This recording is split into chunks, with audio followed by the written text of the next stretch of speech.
on Coleman. Count on Coleman. If your world is looking strange, you can count on Coleman for change. Hi, Baton Rouge. Yeah, here we are in District 10. And I'm so grateful to be here at Coleman's Media Center. And you all know this familiar face. You should anyway. This is the Honorable Senator Regina Barrow, President Pro Tem.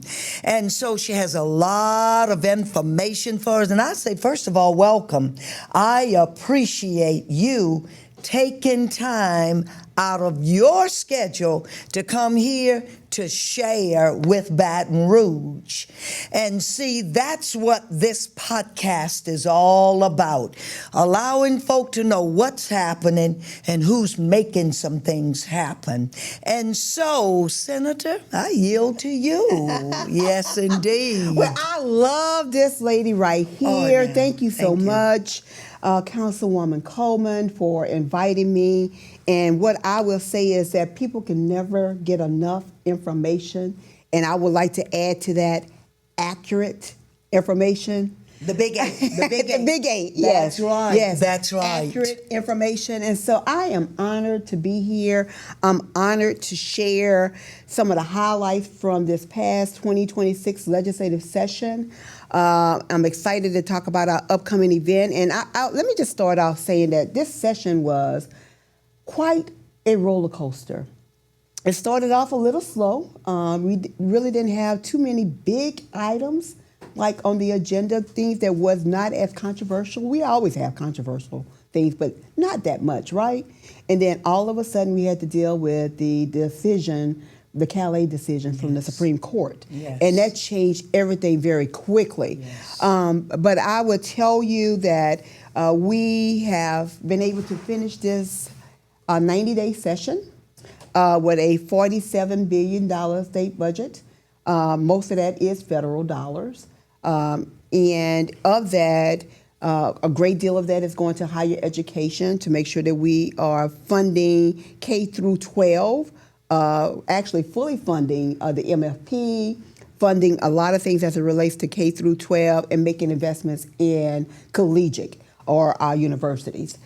In addition to that, we've been able to do $420 million to early childhood education, which is a great start, but it still leaves children on the waiting list, and so we need to be able to do more. But this is a good start. Then, of course, there was money that was given to roads and highways, things of that sort. But the big thing for me was after session, or right at the end of session, we began to talk about the teacher pay raises and our support workers. And what happened was there was a vote. So we had to vote in May, which we were still in session, and people said no to that amendment number 3, which was going to actually tap into the retirement or fund for the retirement for the teachers that gave a lot of people concerns and questions. So as a result, it was not built into the budget. We had to figure out something. And so what they came up with, until we are able to really look at the MFP formula, all the funding, different pots that we have for education, what they are proposing is this one-time stipend, again, which is one thing I don't like. I don't like the fact that each year educators have to be concerned as to whether or not they're going to get this pay raise, yes, or they're going to receive this stipend. And we've been doing this stipend for quite a time. And so we are looking to do that again. So the governor signed an executive order after session saying that we would look into going into a fund that is now set up for MFP. It's an MFP fund that's set up that we can tap into that only takes 10% of the savings that's in that fund to be able to give this one-time stipend to educators, to teachers and support workers. So that is not the best solution, but it is one to me that at least assists those educators, those support workers for another year. Because if you've been accustomed to having that extra $2,000 added and then it goes away, then that becomes to be an issue. And more so now, Senator Pro Tem, with the cost of everything up, and then when we talk about our educators, they are the ones that make all of the others, the doctors, the lawyers, they are the ones that empower those populations. And so it is my hope that folk would get to a point of really better appreciating, I should say, our educators. And so the monies that you referred to is all centered around education. So we can't get out of it. That's right. So yeah, gotta have more, need to have more, but I am grateful that they've even included the support staff. That's right. Because everybody matters. That's and right. all of this is in alignment what even our bus drivers with EBR school system will be getting. So everybody will be getting something, and then it helps the morale of everyone. So that's great. I totally agree with you, and I also agree with the fact, and I have always been a strong supporter in pushing that we pay our educators more, because you're right, they are the ones who set the groundwork, right, to help all these young people who become adults become successful, right? They pour into their life, they build upon the foundation of those parents,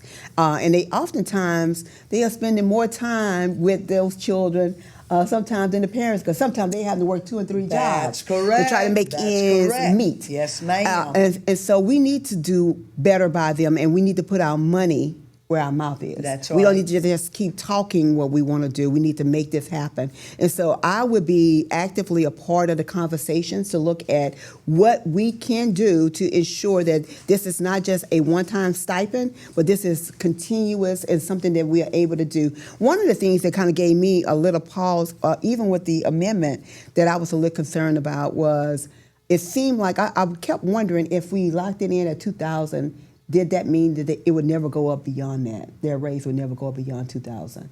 Because as we are seeing, the cost of living is drastically increasing every day, right? I mean, we were just talking about it right before the show started. Right. That's right. A candy bar, right? What? Yes, indeed. Yes. So, but anyway, I want to make sure that we are really looking at that. And one of the bills that I actually introduced during session was raising minimum wage, because Louisiana is one of very few states in this country that still allow or go by the national minimum wage, which is $7.25. And so there are some individuals that don't believe that people actually make that. But they do, and that pay is not even $15,000 a year, working 40 hours a week. And so we know that the cost of living, just housing, just an apartment alone, not talking about food, gas, insurance, none of the things, like the basic things, we have utilities, right, that you have to have, that goes along with that, whether you live in an apartment or if you're living in a house. And most of these apartments are just as much as a house. As much as the houses are, Senator. I don't know, tell them to peek over there in City Parish, because we have some employees at $7 and something an hour, and you are correct. It's difficult. Think of a head of a household. Right. Running a household on $7.25 an hour. That is, folk may think that it's not happening, but yeah, that's just let you know that it should be not happening for sure. Should not be happening for people to have to live like that. Talk about poverty. Yes. That's poverty at its finest. At its finest. And what I have found is that most people don't want to depend on government assistance. If we would really empower people to be able to stand on their own 2 feet, they absolutely would. That's correct. Because they don't want to be in the system. They don't want to be a part of having to follow all these rules. There you go. They would like to take care of themselves. That's right. I mean, Many people that I've spoken to, it's like it's been set up a design where they can't get out of this, seem like it's a rabbit hole. Yes. And it keeps them kind of trapped. But if we give them the tools that they need, they will absolutely rise up and take care of themselves. And we would find ourselves having to take care of people less because they became taking care of themselves. There you go. Yes, ma'am. Yes, ma'am. So, so we had more than 2,500 bills. Wow. That were filed. No, 2,500 bills that were filed for this session. That's a lot of bills for 90 days. A lot of bills. And only 900 of them got to the governor's office. Yes, 900 of them went to the governor's desk to be signed. So that meant that we heard a lot of bills, because bills like my bill to raise minimum wage didn't get out of committee, but it was heard. Yes, yes. I had another bill dealing with safe storing of firearms. That bill did not get out of committee. So making sure that if you have a firearm, it is safely secured. You guys would have to listen to that conversation, the logic. That's what I was about to ask. That some what would people be the use. pushback Oh my on that? God. Safety and guns and wow. Impeding the Second Amendment right was the first thing that I heard. Oh. And I'm thinking to myself, what about the children? Yes. How long would it take to get the gun if, somebody's breaking in? How long would it take to take the safety lock off? And I'm thinking to myself, because I left it up to be an option in terms of how you store it. Yes. So you don't have to have the safety lock on it. You can put it in a safety box, which all you have to do is unlock your box, That's right? all. Yeah, that's right. That's right. Oh, when I tell you the logic and some of the things that were said, it was really very upsetting. Yes. Because we have heard about all of the senseless dying of children that we have had because guns were not properly secured. Yes, ma'am. Yes, indeed. Mm-hmm. Wow. So. Wow. In the interim, some of these bills that did not pass that I will be bringing those bills back. I will be actually addressing some of them during the interim. We have study committees that we do, and so some of these bills will be going before the study committee, such as raising minimum wage and tying it to the index, right? Okay. So that means that every time the index go up, then your money goes up, right? That's Which right. I think only makes sense. And then of course, the big bill that I had, right? The abolishing the Department of Children and Family Services. And Talk about that, because folk, I don't believe they really understand what that was about. Okay. Yeah, talk about that, about abolishing that office. I have been working diligently with that department, very hands-on since I've been elected, because I do believe that they are the heart of state government. You cannot, while other departments you may be able to get machinery or you can use AI or whatever to actually do the work, you have to use people Yes. to do this work, because they deal with fragile families. They deal with fragile children and people who oftentimes are in poverty, right? Yes. Who cannot, oftentimes don't know resources, etc. And so here lately, we have had a lot of unfortunate death of children, and in many cases, avoidable death of children. Yes. We've had a lot of abuse. We don't even hear about all of the fragile or near fatality cases that we have unless it really rises to the top and catches like top administration's attention. We don't hear about them. And so I was not pleased with the direction we were going in. I was not pleased about the last death that happened at the end of last year, where this child in, I want to say, Ascension Parish was found. I think she was 9 years old and weighed 15 pounds. Yes. Wow. Yes. And seemed like she may have had some level of disabilities because she was confined to the bed, but was malnourished. I mean, completely malnourished, not being taken care of. And I'm like, nobody saw this child. How is that? Yes. And what we found out was there was some interaction with the department,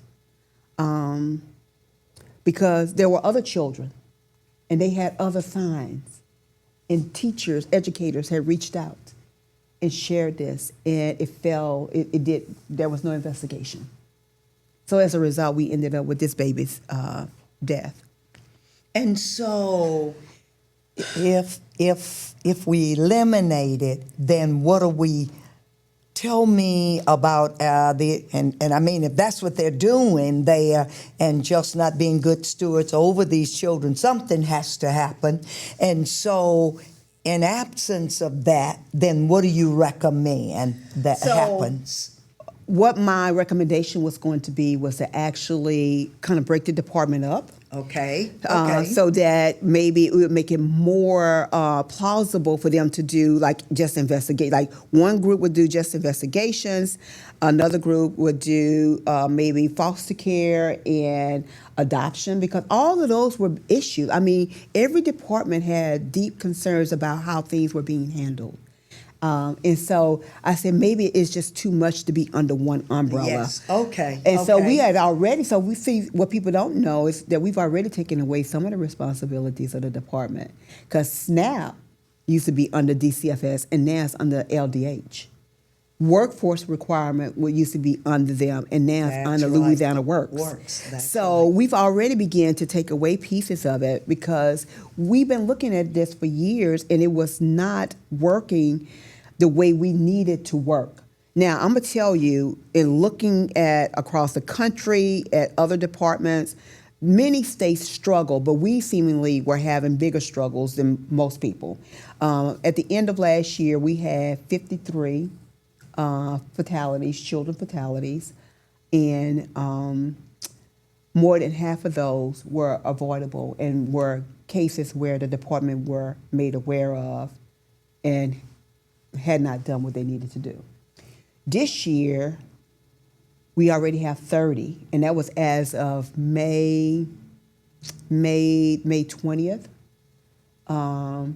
This year already, not including the children that were shot in or killed in Shreveport. They are not included in that number. And this is the one thing I always want to say.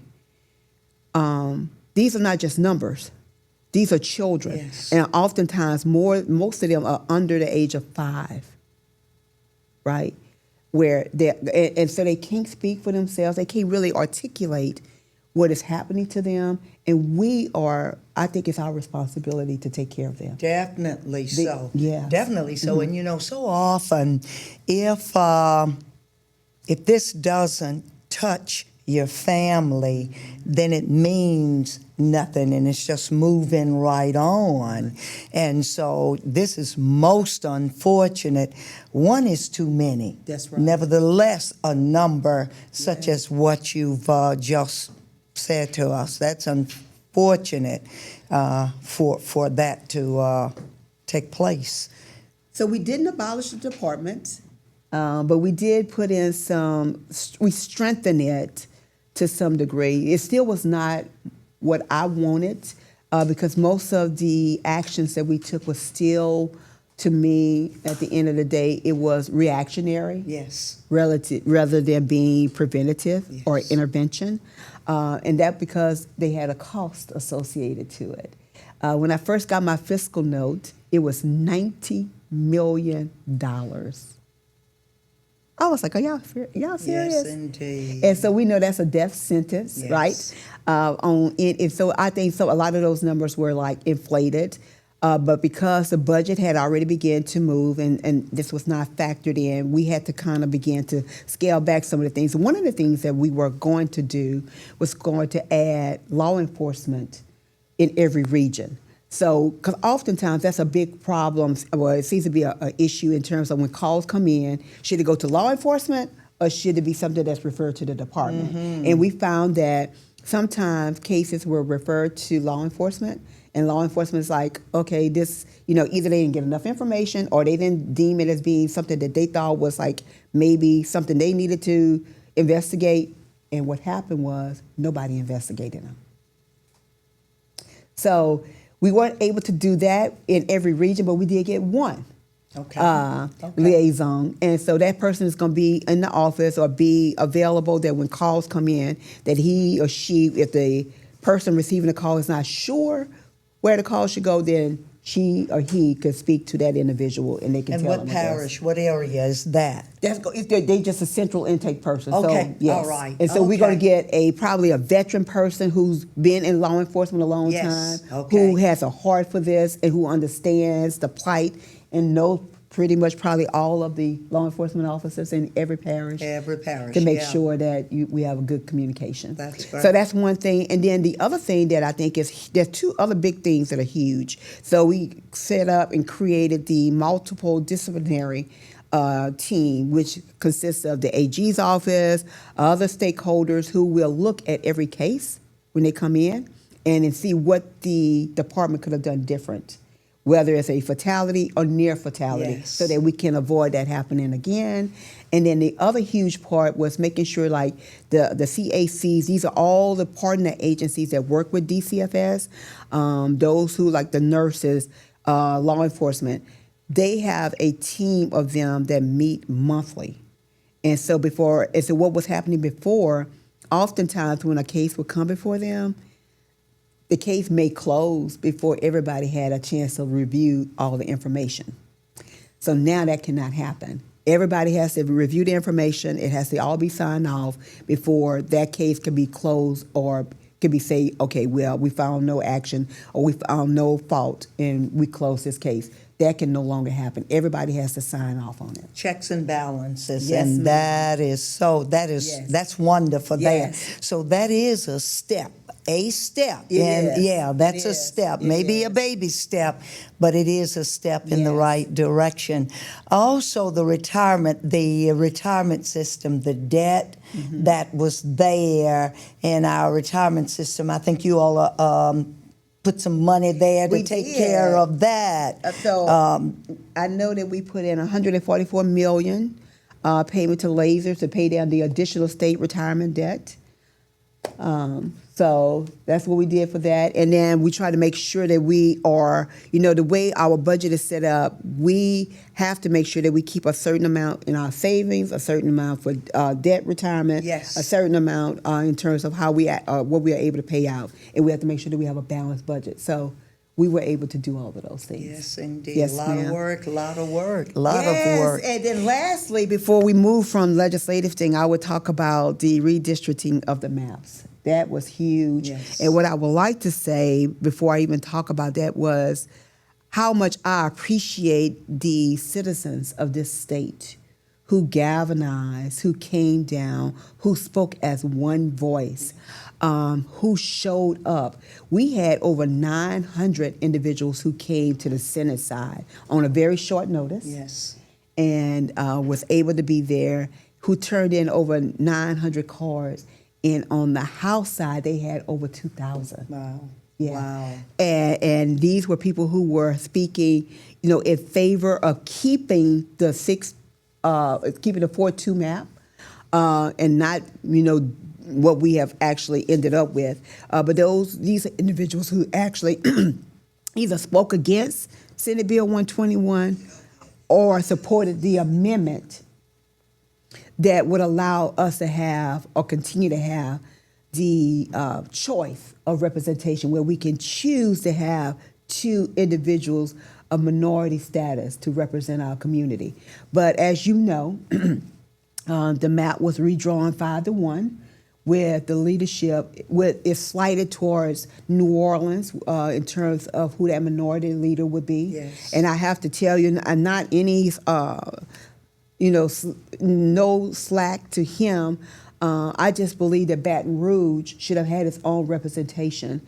This is the second time we've lost. This is the second time we've been given the opportunity to elect a candidate of our choice and then have it taken away. Yes. And I had a problem with that. Yes. I actually submitted a bill or an amendment to that bill that would have created actually the opportunity for 3 districts. Where I think if it would have been drawn based upon party, because in this state, majority of the electorate are Democrats, then Republicans, and then you have the independents right on their heels. It's almost a third. Wow. And so it could have given the opportunity, in my opinion, for 3 district of choice based on partisanship. Council on Aging is an organization that take care of our seniors Yes, they do. like no other.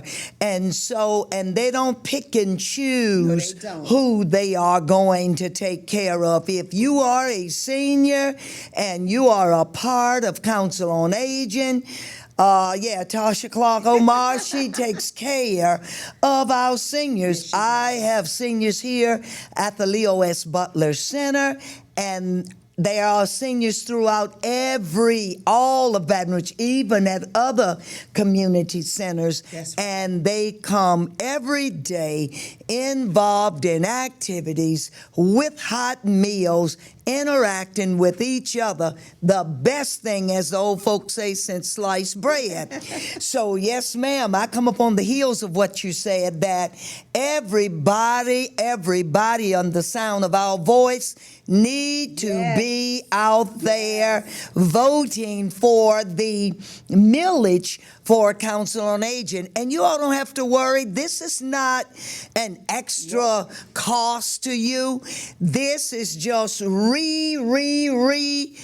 right. It's a renewal. renewal. We're already paying it, guys. And I think it's like $2 and something a week. Y'all, my Coca-Cola that I love cost me more than Cost, that. oh my, don't mention it. And so it is important that you all take others to the voting polls there. Yes, Being registered is one thing, but you got to get up and go and vote for the things that are out there, especially Council on Aging there, that millage renewal. And I that want to is. say that because we have voted down the last 2 elections. There were a lot of amendments on there, and everybody voted no. I don't need everybody to vote no on these amendments. No, not at all. No. Not at Not all. this time. Not this time. Not at all. We need to make sure that these millages are taken care of. You all renewal. That's the big R word. That's right. Renewal. That's right. And I believe every renewal, every amendment we have on there, especially for EBR, is a renewal. It's a renewal. That's correct. And then early voting is Friday. It begins Friday. Yes. So you need to get out, go and early vote. You don't know what may happen on that 27th. But if you get up and go be diligent about early voting, then you will have done some great stuff. That's right. So just remember that. I encourage you to do that. Check your voting status. Now, I'm going to tell you, it's too late now to early vote, or to vote for this. If you are not registered, it's too late to register now for this election. Yes. But make sure that you're in good standing. I had this happen with a family member recently who moved, didn't realize, because they just voted in the last election, but evidently they sent out the card, must have came back, and they purged them, right?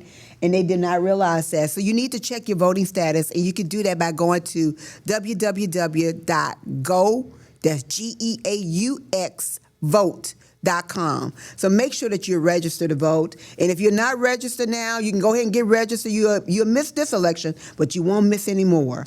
And so, President Pro Tem, this time, it's a lot of back and forth and do it this way this time, and the next time it'll be different. And it's really confusing for a lot of the people. But this election, you will be able to vote, just like we, as they say, normally have done in the past. Am I correct? So on June 27th, most of us will only be voting for the runoff candidates for Congress, for the Senate seat in Congress. So if you're a Democrat, you have to vote Democrat. If you're Republican, you have to vote Republican. But when you get to the November election, that's when it changes back up to how we used to vote. Yes. You're going to be able to vote for a candidate of your choice. It's going to be the jungle primary, which allows you to vote for, it doesn't matter what your party affiliation is, you can vote for whoever you want to. And of course, this is going to be confusing. This is going to be frustrating to people. But what I want to say to you is don't be frustrated. Don't give up, because that's what they are wanting you to do. They are wanting you to, They don't want you to vote.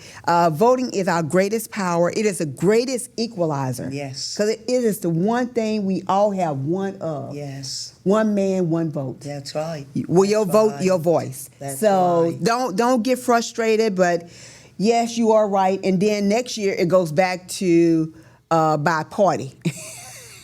Yes. Closed primaries. And so, if you are not sure, ask someone. Please. Ask someone to get clarification. Don't wait until the last minute.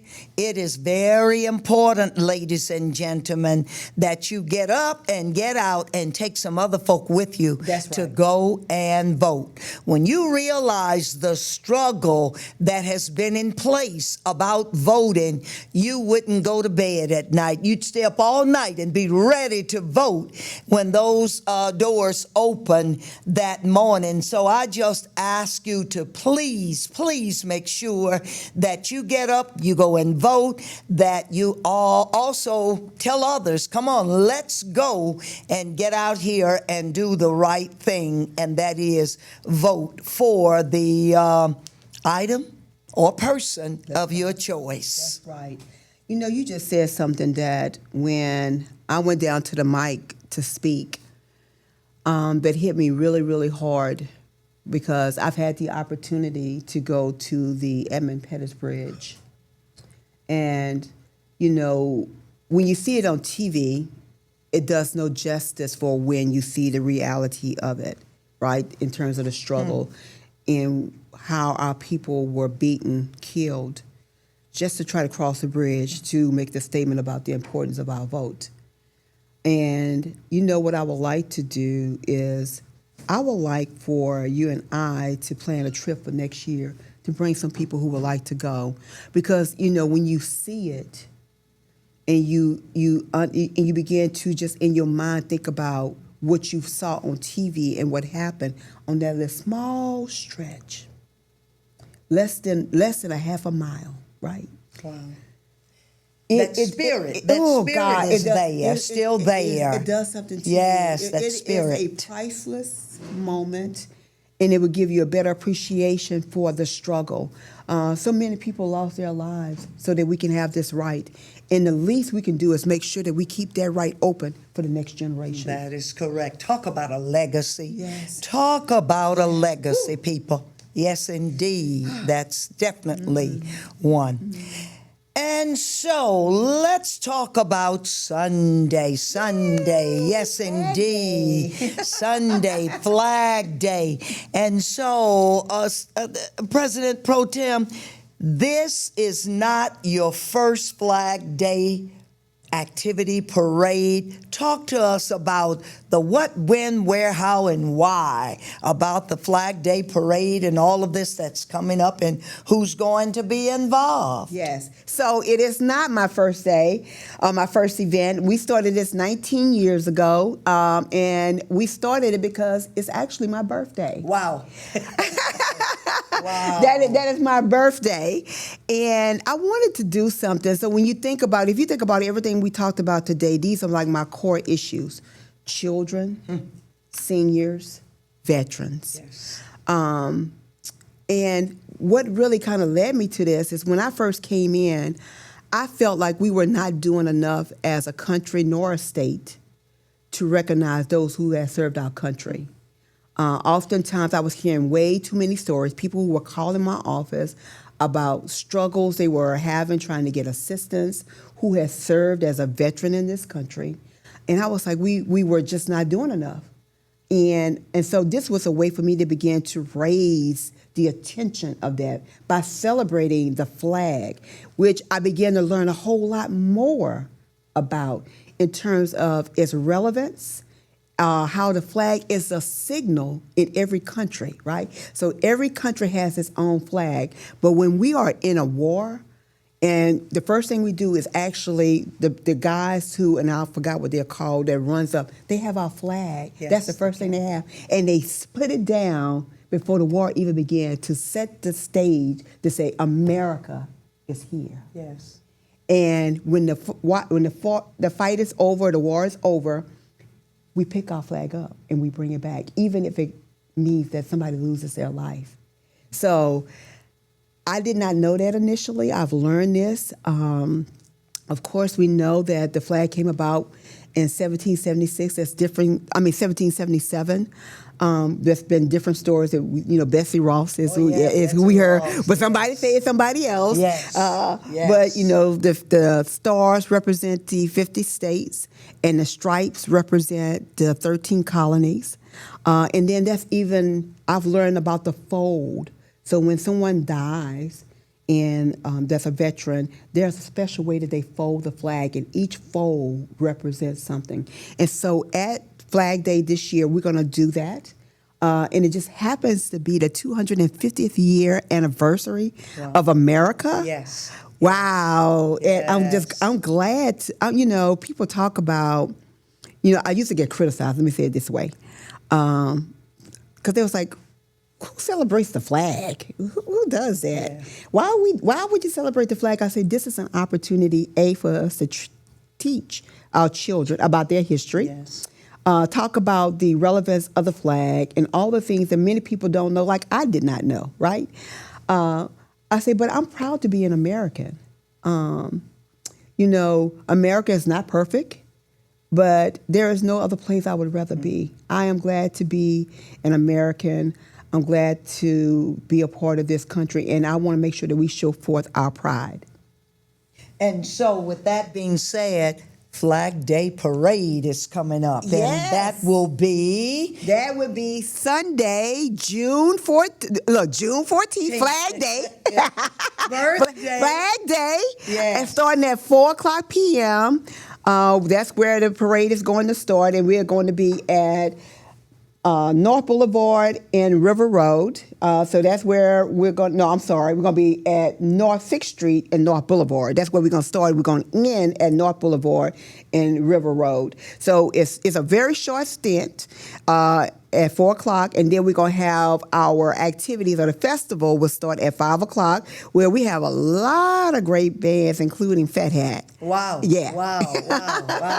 Watch out, live after 5. Wow. Our Grand Marshal, I'm so glad to have the Secretary this year, Colonel McGlennon.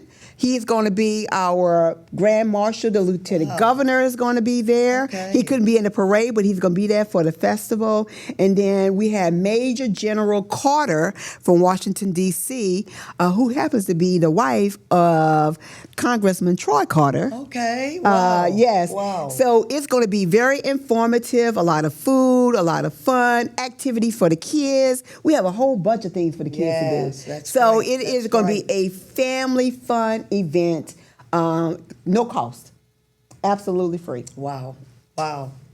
You all heard it, Baton Rouge, on this Sunday, and it's not interfering with your church service time because it doesn't start until 4:00 p.m. And you heard it starts at North 6th and North Boulevard. And then that festival is in Galvez Plaza. So, and it will begin at 5:00. So a fun, informative day there on Flag Day. Get a better understanding of what Flag Day is all about. And so when you hear Flag Day, then you remember our President Pro Tem, Senator Regina Barrow, because that's her B-Day, that birthday. And so what a celebration, June 14th. And so it is my desire and plan to be there. And so tell the listening audience, the public, how they can get involved if they wanted to be a part of that parade? Well, if they would like to be a part of the parade, they can give us a call at 225-359-9400. Again, that's 225-359-9400. Please give us a call and let us know that you are interested in being in the parade. There's no cost to be in the parade. Okay. So some people are using this as an opportunity to be able to showcase their business, which we are very open to that.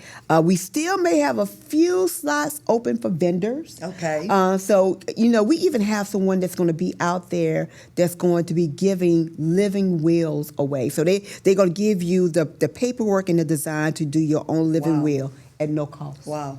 Yes. So, when I tell you we're going to have everybody, we're going to have a bunch of food vendors there Yes. and selling various items and all that kind of stuff. But we're going to have a lot of informative things going on where you can get information, you can have fun, you can listen to music, you can relax, you can eat good food. Oh, wow. Yeah.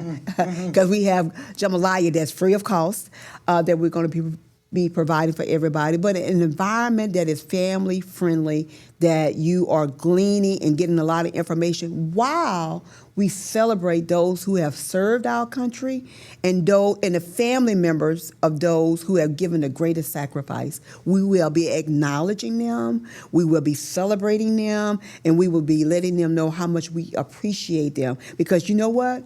Freedom is not free. Not at all. Not at all. You heard it, Baton Rouge. Not free. And so, here we are at Coleman's Media Center, and you all know what it is that we intend to do, and you can't tell me that we have not enlightened you this day about a plethora of ideas, things going on, the whole 9 yards, with the Honorable Senator Regina Barrow, President Pro Tem.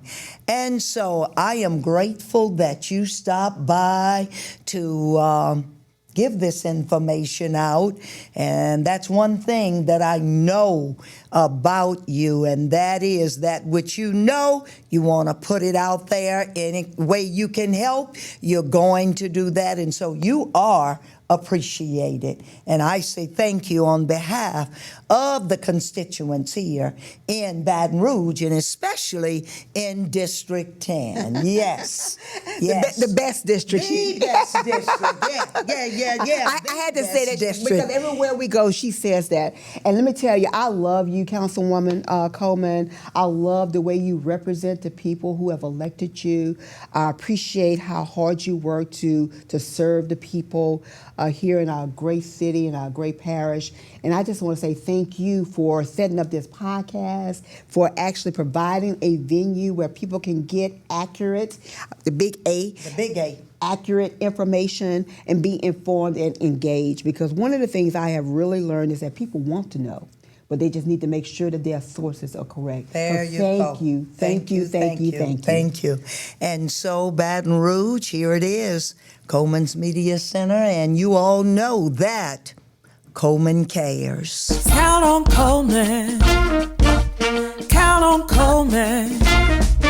If your world is looking strange, you can count on Coleman for change.